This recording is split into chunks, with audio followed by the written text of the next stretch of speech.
লোকজন মারা গেছে নাকি এখন লোকের কোনো সন্ধান পাওয়া যাচ্ছে না। আর ওদিকের বিএসএফ ওদিকে আছে, এদিকের বিএসএফ এদিকে আছে, আর সাধারণ জনগণ ঘুরে করতেছে। অনুমান রাত 2টার দিকে শব্দ শোনা যায় গোলাগুলি। এনি টাইমে আমার বিজিবির সাথে তৎক্ষণিক কথাবার্তা হয় যে কোথায় গুলি হলো। আমি বলছি যে আমি তো জানি না কোথায় গুলি হলো।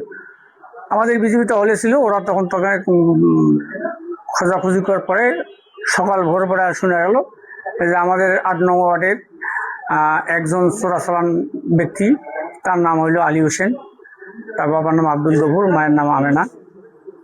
বয়স অনুমান 45-46 হতে পারে। বিজিবির মাধ্যমে আমরা শুনতে পাই সে নাকি ভারতীয় বেড়ার কাছে গুলি করে মারা গেছে। এখন তো আমরা সেখানে যাইতে পারি না, আমাদের বিজিবি পতাকা বৈঠকের মাধ্যমে শুনতে পাচ্ছি। এখন লাশ ওরা পোস্টমর্টমে পাঠাচ্ছে, তো সন্ধ্যার পর দিতে পারে, লাশ ব্যাক করে দিতে পারে।